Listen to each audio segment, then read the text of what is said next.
Hello and welcome. In this video, we shall cover class 10th, the first flight book's 5th chapter, The 100 Dresses, Part 1.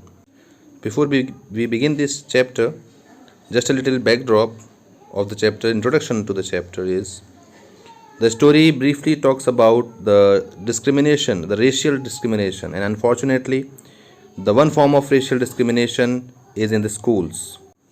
And one such racial discrimination has been discussed in this chapter.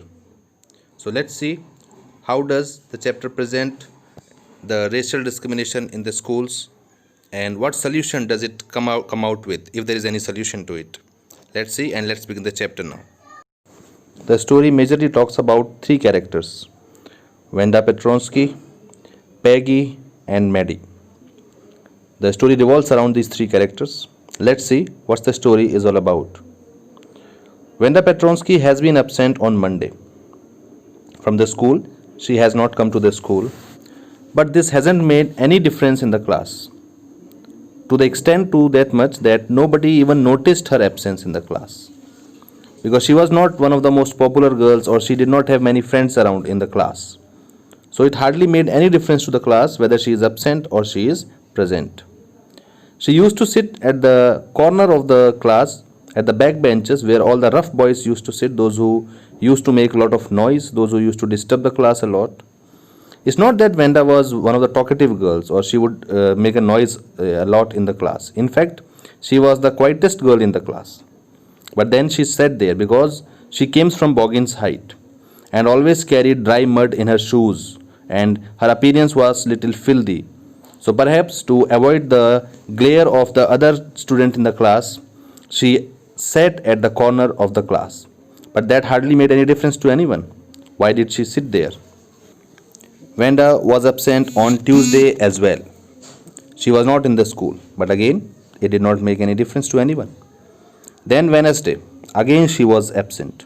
But this time her absence was noticed. It was noticed by Peggy and Mehdi. Peggy, one of the most popular girls in the class. She was beautiful, good looking, she was rich, she was intelligent, so many people wanted to be friends with her, and she had a close friend in Mehdi. These two girls, they noticed Wanda's absence, not because they were friends with her, but because of Wanda they were late to the school. They had waited in the morning for Wanda. These students of her class, they used to wait for Wanda either before the class to have fun with her, to tease her, or after the school was over, they would wait when they go back home and again tease her. So this time again, they had waited for her, but Wanda did not come. And when they reached school, Peggy and Mehdi, they were late to the school. So that's how her absence was finally noticed on Wednesday, when Peggy and Mehdi could not find her to have fun with her, to tease her. As discussed earlier, Wanda did not have many friends in the class. She used to come alone, she used to go alone. It's only these girls, before the school or after the school, or in the recess time, they would go to her and tease her, they would talk to her. And Peggy especially would always ask her questions about her dress, about her shoes. One of these days, Peggy went to Wanda and asked her, "How many dresses did you say you have?" She would always ask such questions to her, to embarrass her.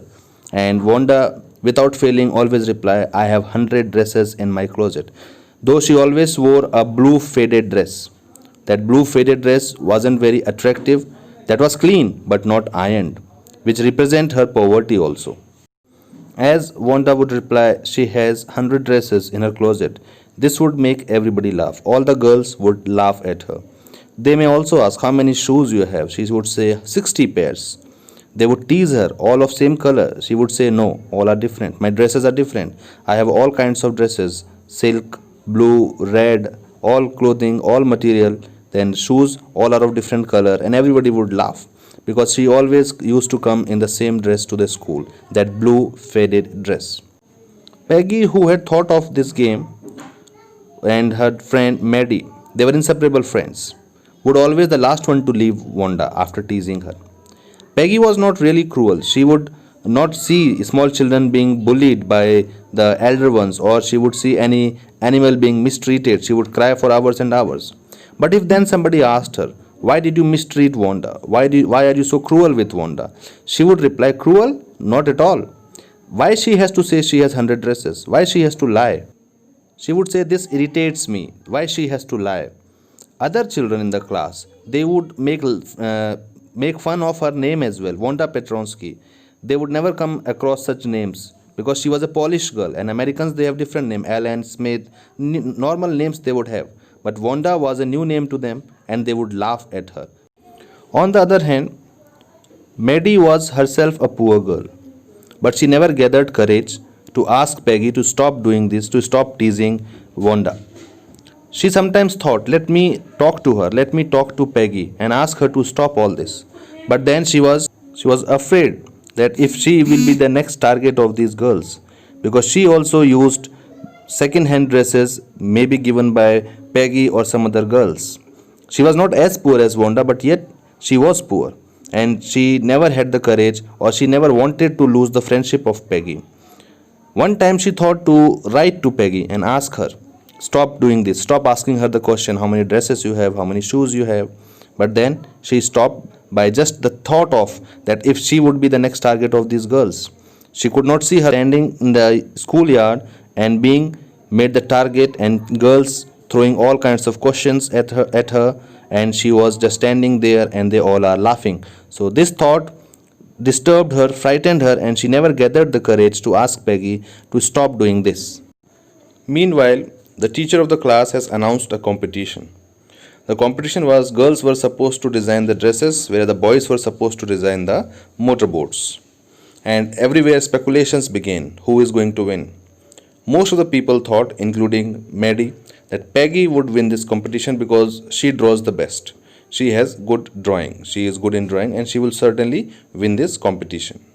The next day it was drizzling, and Mehdi and Peggy, they came to school under umbrella.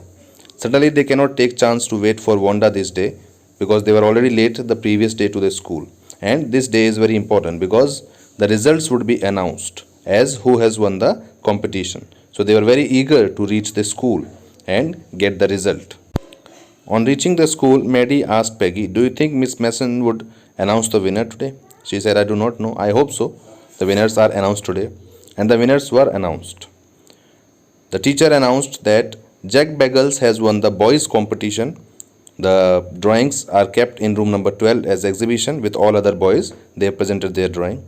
And among the girls, she announced that as most of the girls have submitted one or two drawings, there was one girl who has submitted 100 designs, 100 dresses. The entire room number 13 was decorated with those 100 designs. The doors, the windows, everywhere, all dress designs. And she said that it was none other than Wanda Petronsky. And each drawing is worthy enough to win the first prize. Any dress can be chosen, any design can be chosen and can be awarded the first prize. They are so beautiful, they are so beautifully crafted. And then she said that you can go and have a look, go around the class, don't disturb anything, and have a look at the designs. As the teacher allowed them to go around, they started going, and Mehdi asked Peggy, just look at this blue dress. She had been talking about this dress. Is not it beautiful? Peggy said, definitely, this most beautiful.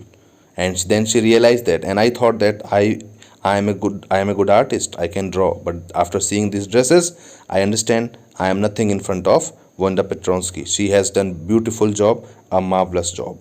So these are the 100 dresses that she had been talking about, that she has presented. So it's the message is loud and clear. Never judge a book by its cover.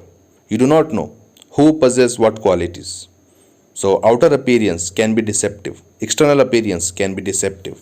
What we need to grow is inner confidence. What we need to do is inner traits. So with this we come to the end of this chapter. I hope it is understood and the message is clear to you. Have a better reading of this chapter for better understanding. Go through the detailed line by line reading, and then again listen to the summary.